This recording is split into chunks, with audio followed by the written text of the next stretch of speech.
Hi, good morning, good afternoon, and good evening to everyone. Thank you for joining us on behalf of Future Climate for Africa. I'd just like to extend a warm welcome and thank everyone for their time today. This is our third and final learning session where we will be reflecting on how to maximize the impacts. On how to maximize impacts for multi-partner climate research programs. This will be building off previous two sessions, which looked at firstly research uptake and use, and secondly promoting Southern leadership. If you weren't able to join us for these previous two sessions and would like to find out more, you can access the recordings for these sessions on the FCFA website or alternatively on the FCFA YouTube channel.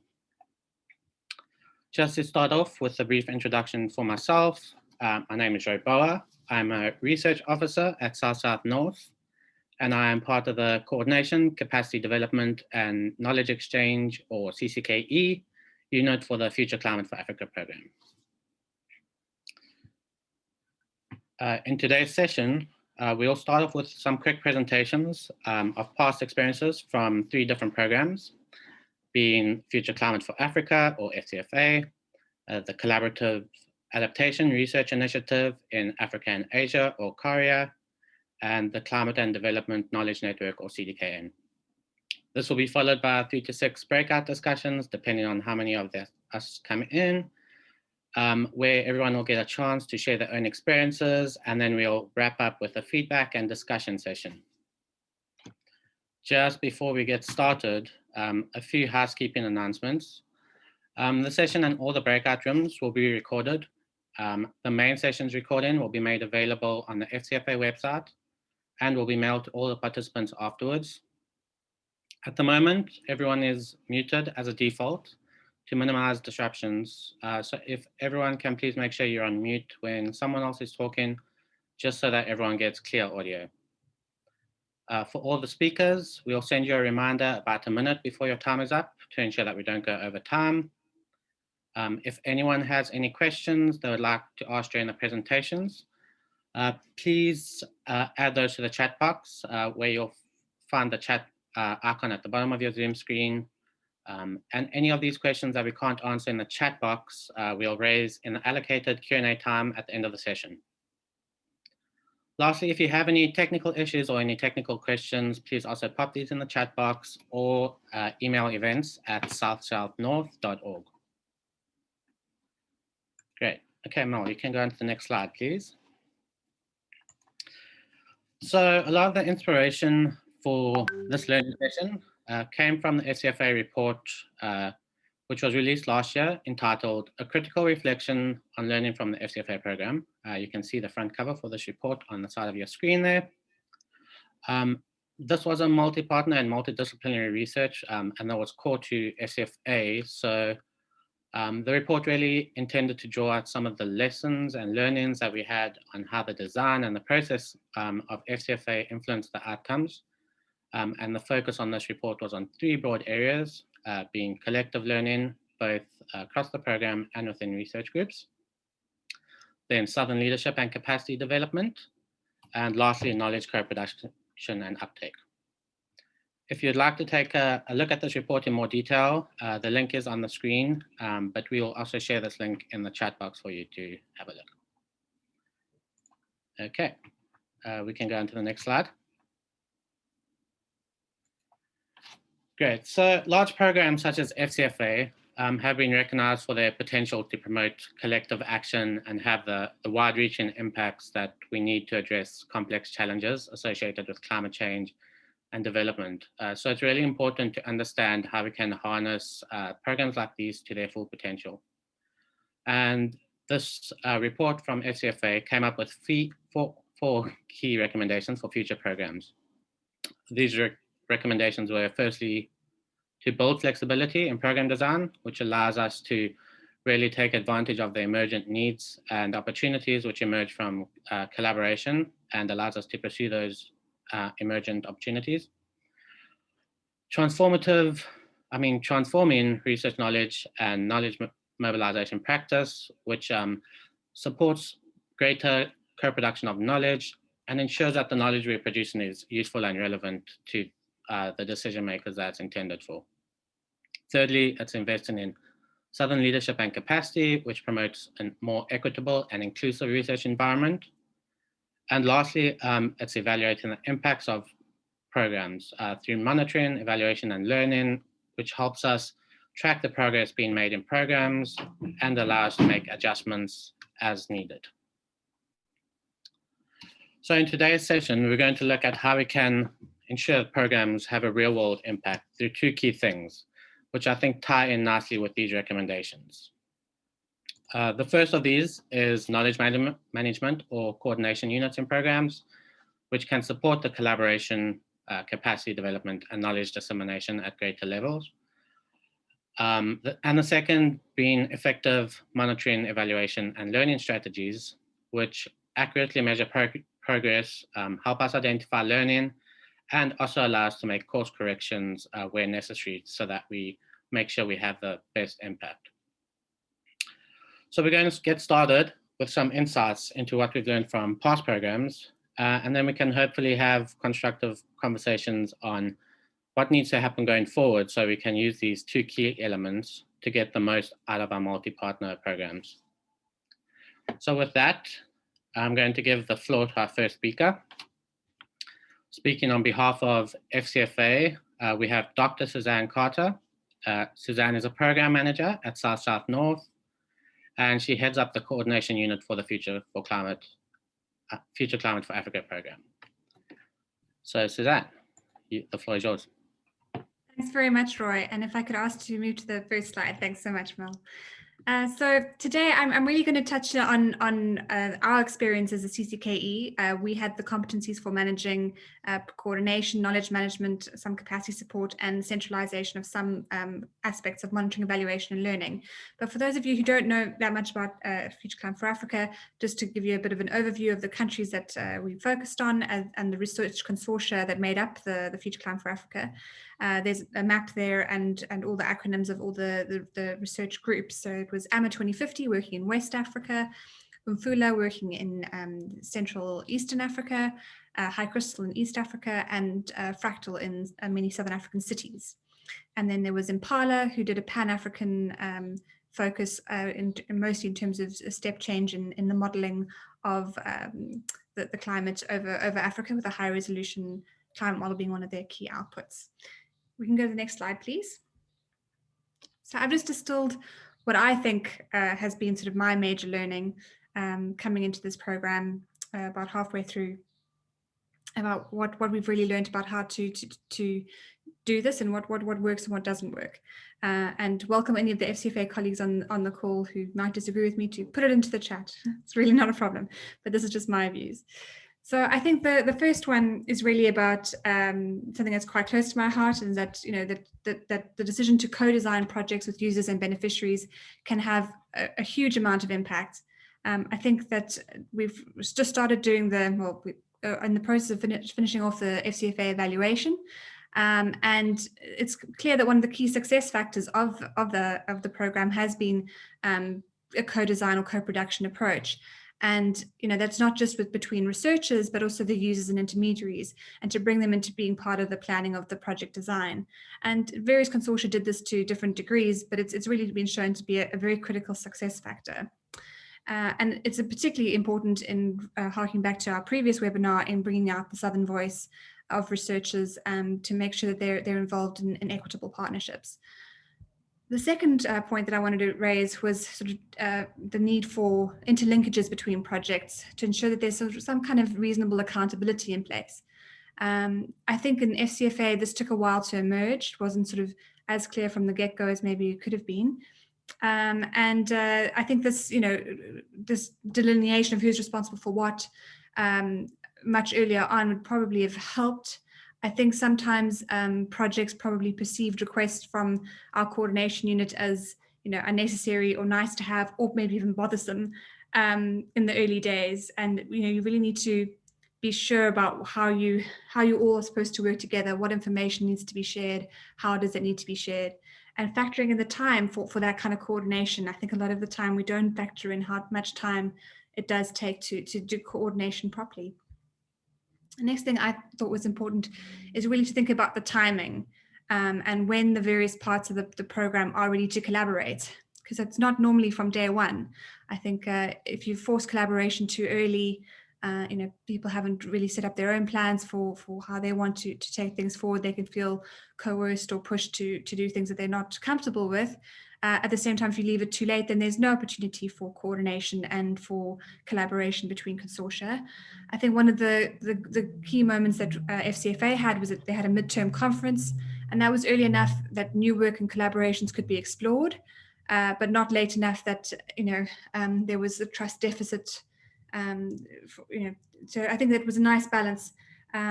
And I think that the one thing we probably still could have done a little bit better was just making sure that the resourcing for collaboration was always in place.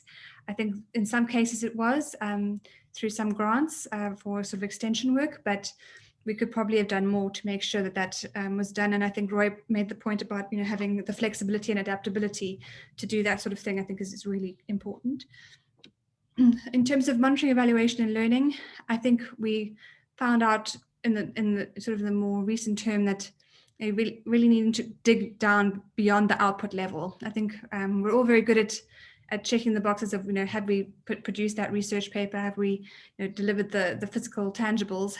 It's the intangibles that are much harder to track. And although there was some really great impacts being achieved at the output, sort of the outcome and impact level, the systematization of tracking that and baselines to compare pre and post intervention weren't as sort of consistent as maybe we needed to have been.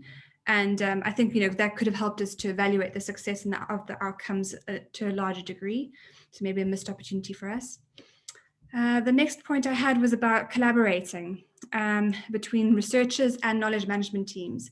And I think, to me, the main thing here is that you need to create really high levels of trust so that the researchers trust that the knowledge management team is going to be responsible with their information, is going to represent it correctly, has the capacity and understanding to interpret the information, so that you need to have sort of a mix of both knowledge brokering experts and actual experts, people who have been trained in the field of whichever discipline you're brokering on. Otherwise, you're going to have a real reticence for that kind of relationship to emerge, and sometimes it also needs to be incentivized. I think that a lot of the time, especially as I'm going to pick on physical scientists, but physical scientists tend to not always understand what can be done with knowledge brokering and knowledge management. And so it can be harder to collaborate because it's a little bit out of their comfort zone. And there's also sort of this mistrust sometimes of science communication, sometimes fairly. And how do we overcome that and work to close that gap? So the last point I really had there was about writing in sort of accessible styles, which I think is an ongoing challenge. There's a disconnect in the writing style of academics and what decision audiences are needing. And it's sometimes quite difficult to convince researchers that simpler language is more beneficial.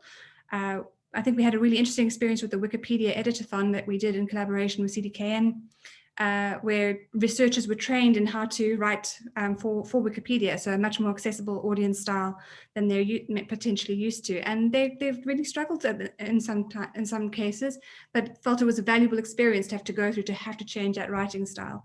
And I think just more of a recognition for this distinction between academic writing and decision support writing is probably helpful.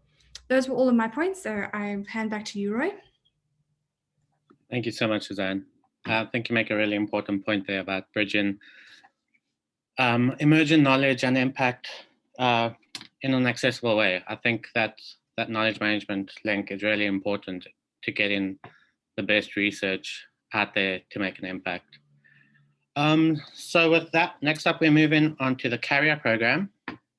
And Marie-Ève will be presenting on this. Marie-Ève Landry is a program management officer in the Knowledge Translation Unit under the Policy and Evaluation Division at the International Development Research Center, or IDRC. The floor is yours, Marie-Ève. Thank you, Roy. Just verifying if you can hear me well. We can Yeah. hear you well. Yes. Okay, thank you. I've just lost control of the audio for one moment. Good. So thank you, Julio. Good morning. Good afternoon, everyone. So today I'll share some reflections on the experience of CARIAA, the Collaborative Adaptation Research Initiative in Africa and Asia. So briefly, CARIAA was a program that consisted of 4 research consortia addressing one of 3 climate change hotspots and involving 15 plus countries in Africa and Asia, over 40 institutions and more than 450 researchers. In 2018, an external evaluation found that CARIAA overall contributed to the development of over 20 local or national plans and strategies and to over a dozen policies in 11 countries. So how did CARIAA's knowledge management and MEL strategies supported those consortia to work towards a series of common goals and to promote program outcomes? Well, the first step was actually to encourage the development of transdisciplinary networks, in our case consortia, and allow these to be self-organizing. And then to have the 4 consortia working collaboratively on higher level learning questions, such as around migration and gender, and at multiple scales. So we've learned that you have to design for that. And sometimes the program management unit needs to take on the role of convening or creating collaborative spaces, like the ones you can see on the figure, that are embedded in ongoing mutual learning processes that persist over time. So in terms of collaborative spaces, CARIAA created working groups around cross-cutting themes, common geographies, like let's say where there was more than 1 consortia in one country, and program level management processes like the knowledge management and communication working group or the M&E working group. We also created an intranet or knowledge management platform that was to facilitate the connection of people within and across consortia to share information about but also to work collaboratively around specific purposes, like an event or product. The learning processes included face-to-face annual learning reviews with representatives of the 4 consortia and the program management unit, thematic webinars, and formative evaluations. And to respond to the emerging opportunities and achieve impact, CARIAA created an Opportunities and Synergies Fund. And this fund was offering small amounts to support projects, seizing opportunities for collaboration and co-production across consortia. So things that emerged along the way that provided some flexibility for the program to tackle and work from. So these processes and mechanisms contributed to the program outcomes by accelerating and simplifying the knowledge integration, both explicit and tacit knowledge, the work of synthesizing the findings and impacts across projects and speak with one voice while still recognizing everyone's contribution. So here you can see some more details of some of CARIAA's supported cross-consortia collaboration. I just wanted to share that firstly, IDRC established, or the Program Management Unit established the underlying knowledge management and M&E systems and governance principles at the outset of the program. But then the working groups provided strategic insight. And actually this model worked quite well to ensure a nice coordination and effective approach of those program functions. Secondly, some structure actually that were created at the start of the program shifted focus over time. So here, for example, the working group aiming initially to ensure robust climate science in each project pivoted to contribute to the IPCC special report on 1.5 degrees. Also, producing, one thing that is actually important to mention is that producing program level synthesis is in the programs or donors' interest. And so the program management unit needs to lead on this. And so this was achieved by the PMU producing synthesis themselves, but also commissioning some of them. And also by offering actually some flexible funds to grantees that had expressed interest to work together consortia to develop those syntheses. And finally, one thing we did, which sometimes we forget to do, is to document our journey along the way. Taking the time to look back at the lessons that were emerging, and actually we used this to do some horizon scanning with about what kinds of challenges researchers and funders alike were facing in this new environment of large-scale collaborative research. So I'll stop here, but Georgina and I can share more during the breakout sessions today. Thank you. Great, thanks so much, Mary-Eve. And I really like that you ended off on that point of sharing that publication, because I think it's so important to document what we're doing as we're going along. So I think that's probably a very important document for all of us.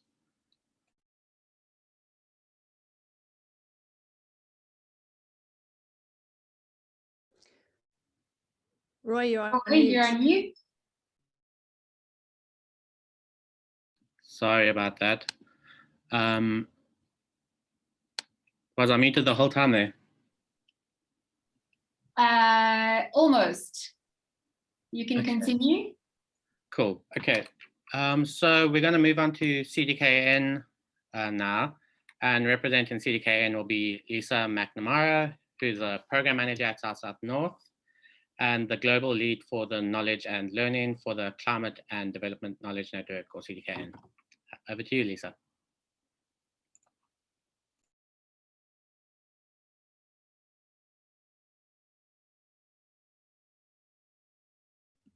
Sorry, now I'm on mute. Okay, thank you very much, Roy. So I'm going to just quickly go through this very quickly. I know we don't have much time.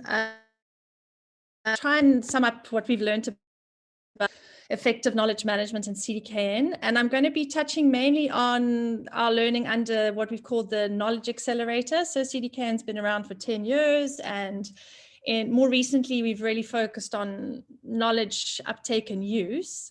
And we work in a number of 9 focal countries. So we're not a research program, but we are a complex program that works across regions, in countries, and with multiple partners. So we have many, many traits of what we're talking about today in terms of complex programming.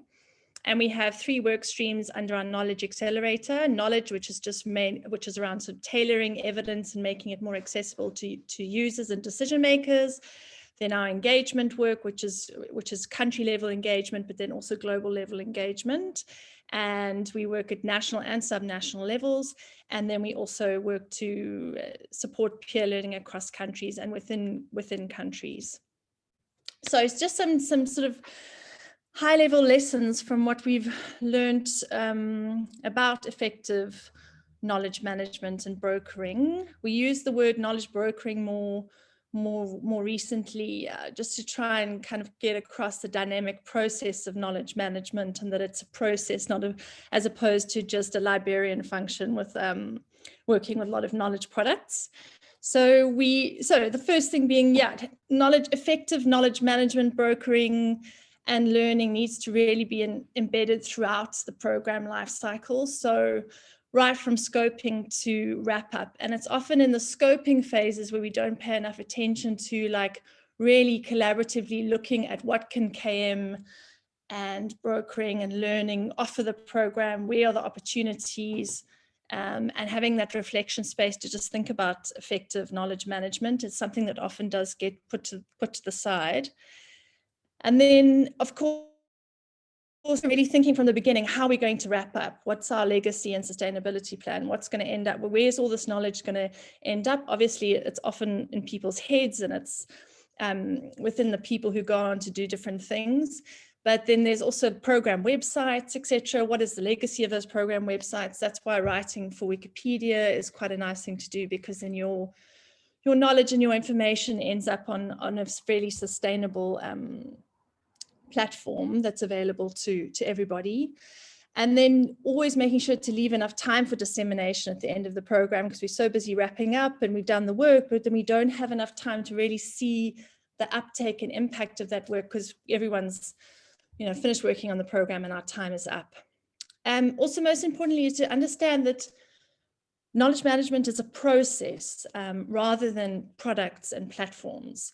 Focus on process and people rather than products. And we've really come to focus a lot on the sort of different scales of knowledge management, and that you have different scales require different skills, different networks, different kinds of activity.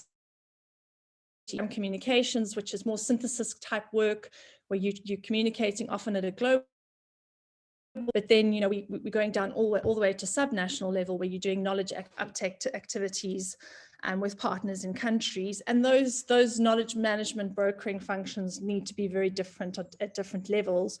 So in a complex program environment, you just need to understand the full lay of the land and understand the complexities of what you're dealing with. As I think Suzanne said really eloquently, we really need to make sure that we are co-designing programs and projects with users or beneficiaries.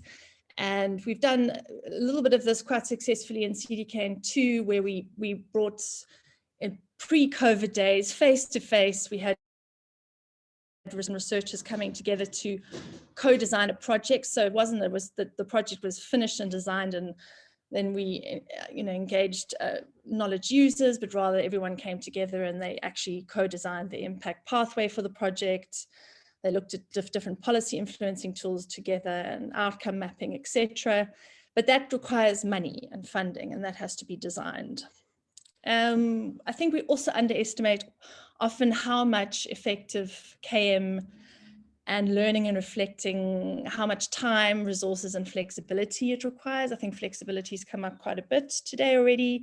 So you really need to cost and plan for it properly. I think the program level synthesis writing, we find more and more is it's just very, very specialist skill, especially if you're writing for different audiences and beyond the academic audience. You need people who have extremely good content knowledge and very good communication skills, and those two things are quite tricky to get together. And you also need a long time to understand user needs. So in CDKN we took 1 year just to scope the various contexts where we were working in, and that took time. And then we also needed the flexibility to respond to windows of opportunity that arose, because you have to be extremely adaptable, and we also had COVID in the middle of everything. So adaptability, flexibility, and having a very flexible donor is very, very helpful in that situation.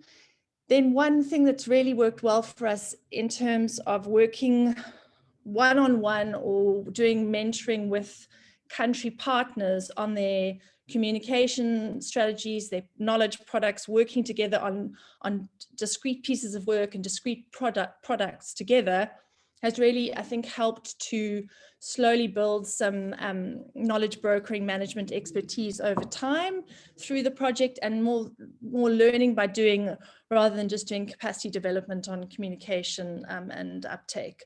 So that's those more formal skills development can complement that, but that really learning on the job and on the go, and in the complex environment that you find yourselves in is a nice approach. And then Suzanne mentioned to sort of really trying to encourage new approaches and new audiences and writing for different audiences, and mainstream sort of platforms has been very successful for us. Then one thing that's been very important is also really being deliberate about supporting Southern leadership. Knowledge uptake projects that I've spoken about at commissioning stage, we really required that they're all led by Southern partners. And this also really helps to enhance the legitimacy of the knowledge with knowledge users. And those partners also work with local filmmakers, animators, designers, translators to do their communication knowledge management work. So that has been a nice success story. And then in terms of one thing that we're learning as we go, in terms of Mel, in terms of integrating gender and social inclusion into our MEL framework. But this is integrating it throughout the life cycle of the new CDKN program is starting to show some nice positive impact.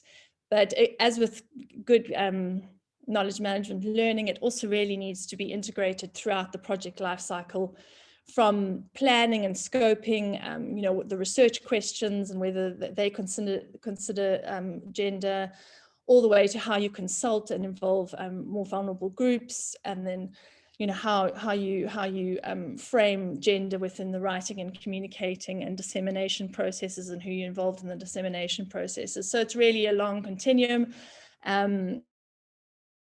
to consider the full life cycle with GESI.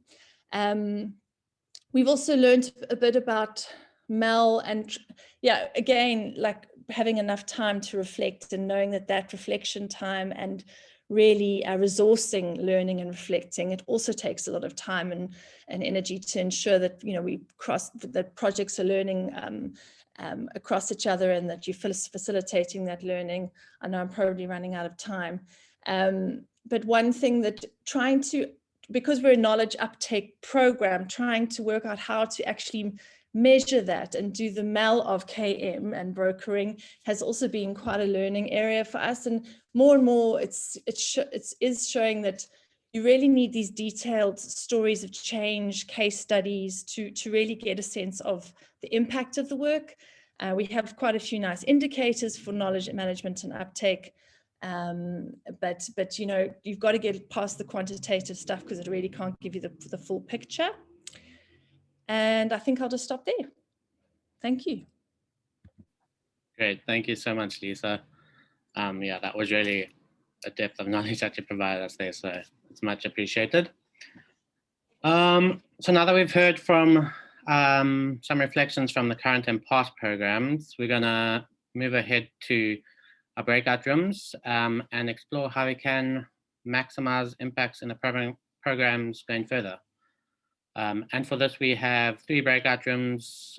Each will be answering one question. The first question on how knowledge management and coordination influences outcomes of programs. Second, how do we design MEL processes to monitor progress and improve impact? And thirdly, what are the opportunities or challenges of including knowledge management units and MEL strategies at the start of the programs? So we'd really like to encourage everyone to share their own experiences and opinions, and try to be as much as possible forward-thinking and focusing on what needs to still happen based on past successes that you've learned. Each breakout room will have their own Padlet where you can provide your insights. If you have any points that you'd like to add to these Padlets, you can just do that by clicking on the little pink plus sign on the bottom of your screen. I'm sure your facilitator will also be able to talk you through using the Padlet. And just a reminder for all the room facilitators to please remember to hit record when you enter your breakout rooms. So with that, I think let's head on to our breakout rooms.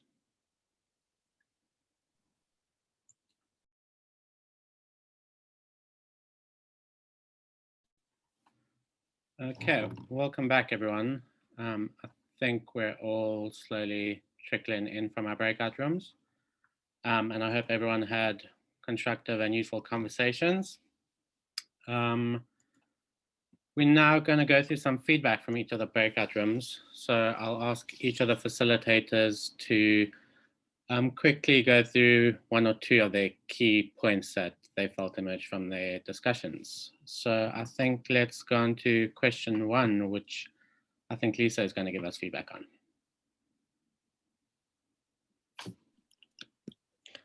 Okay, great. So are we? Okay, I'm going to share my screen. Oh, I cannot share screen. There you go, Lisa. Please share. Thank you, thank you, thank you.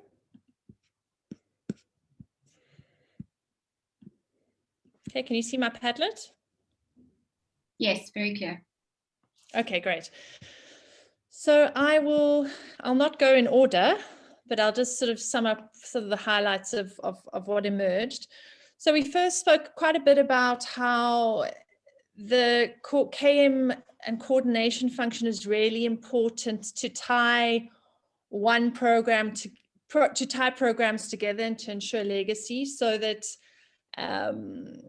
funding cycles, project cycles are short often, and the KM function is really important to try and provide some sort of glue from one project to the next and one program to the next, and to sort of kind of provide a basis for initiatives to feed into one another. So there was quite a bit of insight on how this sort of centralized KM function is really important. That's sort of a little bit of an arm's length away from the nitty-gritty work being done on the ground, and can sort of see the big picture view.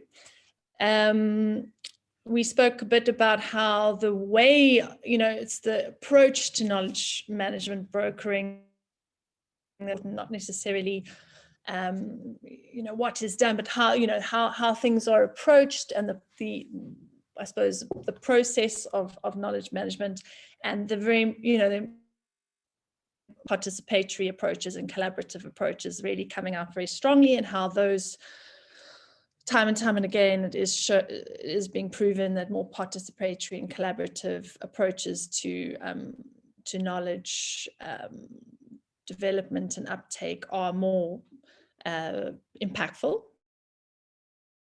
Then we spoke a bit about the timing of knowledge management, that maybe when in a research program context in the beginning, there's not much to share and consortia are kind of getting up and running, and maybe that KM function unit, etc., can become stronger over time, and maybe get more capacitated and ramp up over time, and that it actually outlasts the end of the research period and goes on for a year or two afterwards. And lots of examples given about how project research outputs are still being shared a year or two later, and there's no one to really make sure that those go anywhere beyond a few tweets. So do we need to be looking at how KM, the cycle of KM is changed, altered a bit through the life cycle, and maybe are different for different points in the program, really, in terms of KM and different capacity. Then there was a very interesting example given from Mozambique, where the albinos doing some work to try and educate the judiciary on climate change, and here you're having like a different set of kind of knowledge norms and communication styles, and trying to marry like the science and the communication of climate science and share that with lawyers and the legal fraternity, and the challenges that one encounters of program. And there was just an interesting example, because we would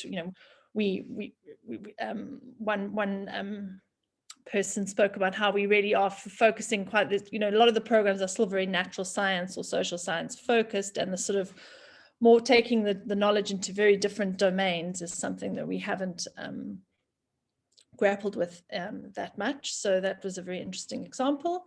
And I think that is about it for our group. Yeah, I don't know if anyone else wants to chip in. I hope I did justice to that very rich conversation. Thanks, Lisa. Great. I think let's move on to the next question, which I think we're going to get feedback from Lane or Julia.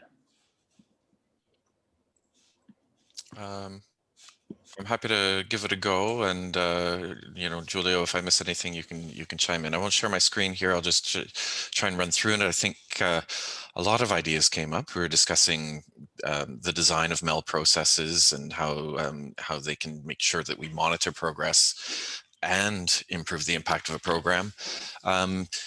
One of the key things I think that we discussed was the need for these kind of different feedback loops. these sort of closer, or if you will, faster feedback loops within program lifetimes that can get things kind of into practice, as well as the slower and sometimes more kind of upward facing kind of, or outward facing kind of reporting feedbacks. That involves having kind of a careful selection of indicators at the outset to try and understand what we will need and what will matter, not only to kind of external stakeholders, but to internally what we'll need. It's about kind of engendering, if you will, this sort of shared ownership of that process, so that people will be sharing things back in. And I think quite importantly, as what stood out was the need that, or the challenge of balancing the kind of thoroughness and the relevance of what we want to work on. So you can quite easily, I think, create too much to monitor and then you don't get anything out of it. So finding these light touch kind of ways of sharing qualitative insights as they emerge is one of the big challenges, but it's one of the big tricks perhaps of making sure that that can feed back in. And maybe lastly, and we did talk about kind of, you know, which kinds of tools actually enable us to do that, particularly as we're not able to meet face to face for these kinds of you know, in-person meetings that are you know, we know are rich. Kind of trying to find the right tools, whether that's, you know, WhatsApp or Zoom or wherever else, to be able to do that kind of quick checking in and ongoing monitoring is important. And I think maybe just lastly, sitting above all of that is the need to just make sure that there's a buy-in to the notion and the value of MEL in the first place, not just as an exercise to kind of tick an accountability box, but to see that as kind of fundamentally important to the program from the outset, and to build in the sort of championing of MEL processes as being an important thing. So I'll stop there and yeah. Great. Thanks a lot, Blaine. Julia, I don't know if you have anything to add to that, or otherwise we will move on to the final question. Yeah, I think Blaine captured it well, so you can move on. Great, thank you. Cool, then we'll move on to Georgina and Mariev from feedback for the last question. Yes, we've agreed that I would report back and Georgina can complement. So yeah, for us, we had a discussion actually from the start in terms of the meaning of knowledge management, which sometimes means different things for different people. So I think it's important to be clear from the outset on what we mean and how we will do it in different ways, because actually we can see from the different programs that I presented today that it was still done in somehow different ways. So to clarify that from the outset is important. And actually something also as important is to set the expectations from the start, actually, and even from the call for proposals. And so to set expectations in terms of knowledge management at the project and at the program level, and also to be transparent about the roles and the contributions of everyone who in different capacities will be involved, so that really contributes to ensure that the research projects allocate time and resources for those tasks, both within our project, but also at the program level when we have expectations to have cross-consortia or cross-project collaboration, and for them to understand our interaction also with the KM unit. Another point we discussed was around legitimacy. So in terms of bringing in knowledge management early, that helps to take time to build that legitimacy, because comparing to bringing it way later in an initiative, people can start questioning like, why now? And so that, and also to clarify the purposes for knowledge management is also very important. So people are clear on when they are asked to contribute or collaborate on specific things over time. So yeah, I'll stop there. I know we're short in time, but those were some of the key points. Thank you. Georgina, I don't know if you want to complement. Maybe just one last thing is just the difference between FCFA, CARIAA, and CDKN was sort of pointed out right in the beginning of ours, and it sort of gives us an inkling of the variety of ways in which knowledge management can be integrated into large programs. So, for example, the CCKE within FCFA it wasn't a research consortium within FCFA. It had this unique function. In CARIAA, the program management unit was embedded in the fund manager itself. That's who did the knowledge management work, completely different than to CCKE. And then in CDKN, the entire program is about knowledge brokering and knowledge management. So again, a completely different design and the way in which it's embedded. I thought that was quite a useful point made in our group. I'll stop there. Thanks, Roy. Thanks, Georgina. Great. Thank you so much for all those valuable insights. We still have 10 minutes, so I'd like to open the floor for any questions or points of clarification or just discussion points. So if anyone would like to say anything, you can either unmute yourself or raise your hand. Or alternatively, you can also add your question into the chat box. Blaine, I see your hand is raised, so you can go ahead.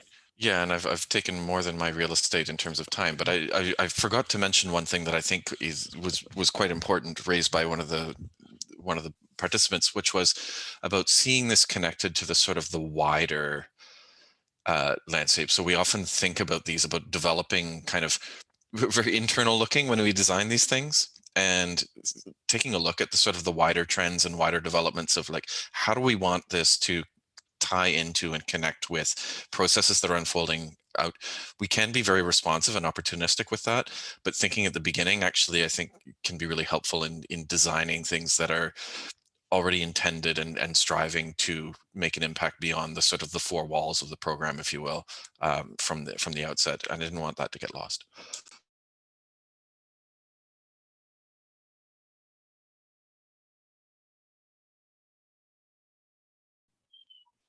Roy, you're on mute. Sorry about that. Thanks for letting me know, Mel, and thanks for that point, Blaine. Georgina, I see your hand is raised, so feel free to unmute yourself and go ahead. Okay, well, just maybe one more thought to share then.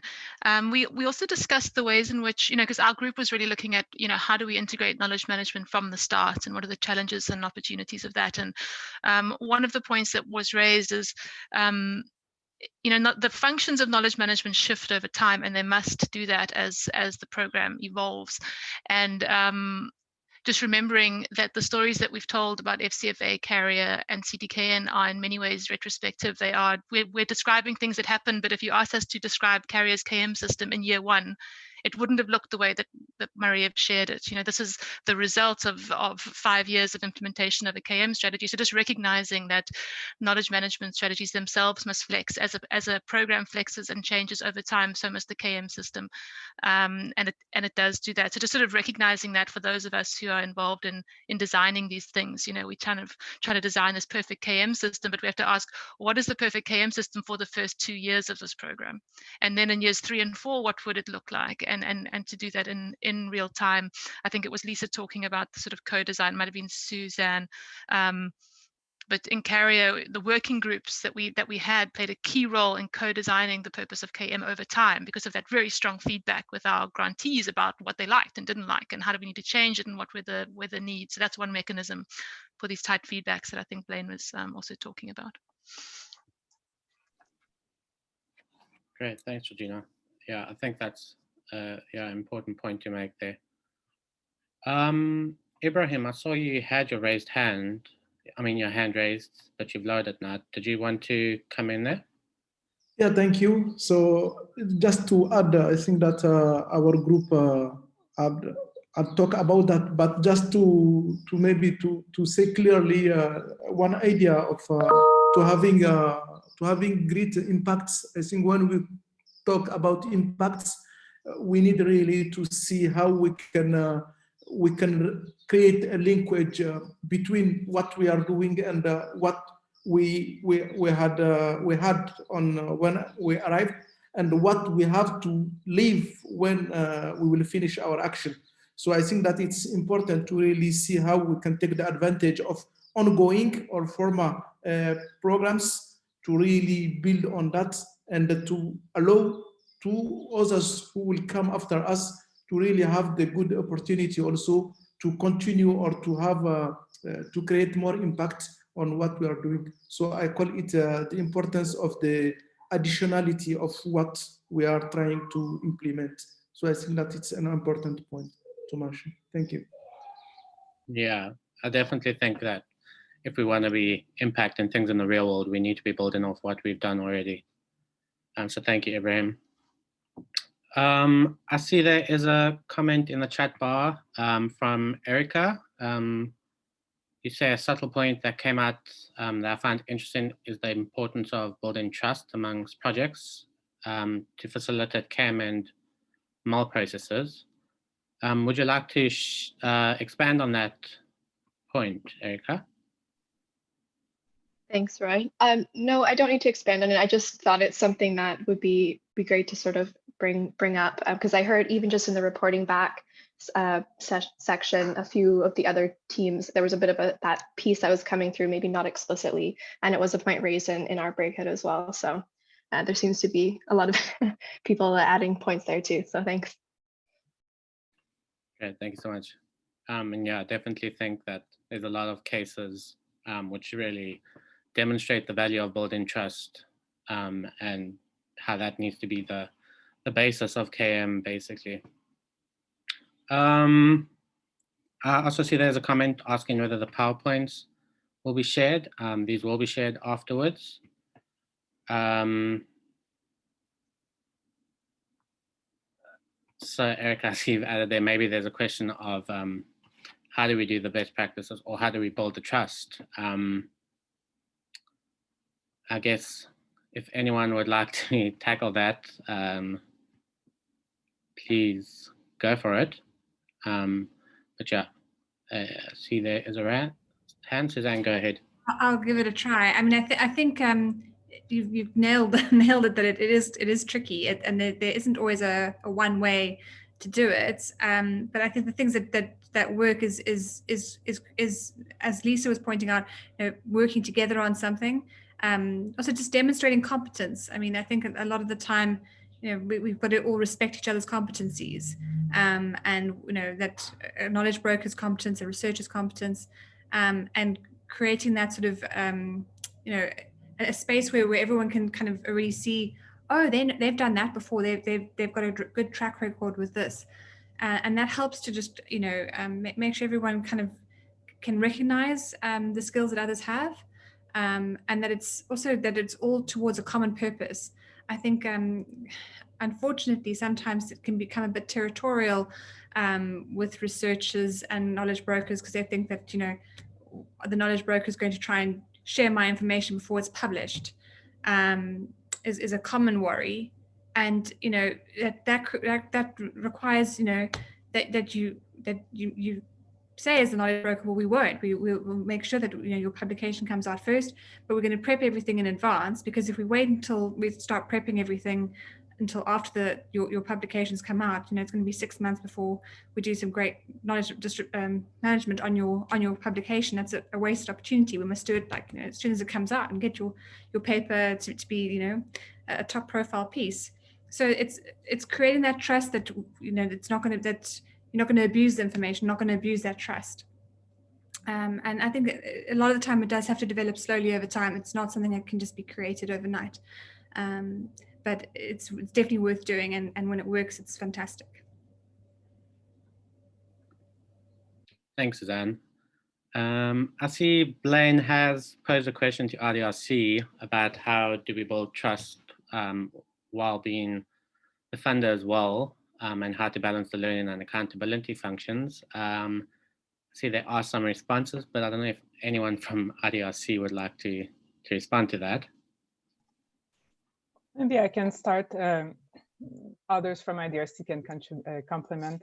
But I will say that, I mean, it's at different levels. I think that trust has to be built. And at least from a program perspective, a few things we did were like, as I mentioned earlier, we had that knowledge management and communication working group and an M&E working group at the program level that were bringing actually representatives of the different consortia with one representative of IDRC to try to have like platforms that would help to have that oversight of the program, and were a space to start building that trust along the way and working together and co-designing. Also, there was a program management committee that was also bringing in the principal investigators of the 4 consortia, trying also to, articulate and work as horizontally as possible to coordinate different things, which contributed to, at those levels, like building trust over time and feeling that it was a collaborative process as well.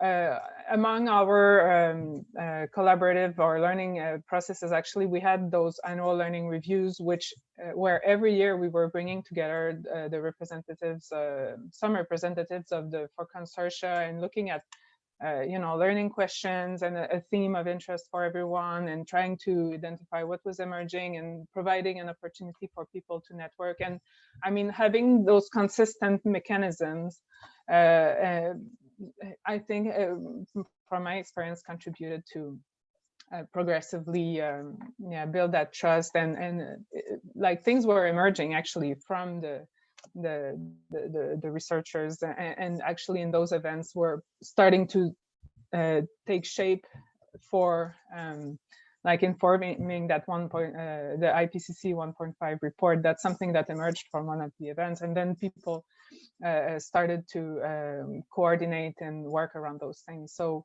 it's to leave space for things to emerge, and that flexibility, I think, also helped in that sense. I don't know if others want to contribute there. Thank you.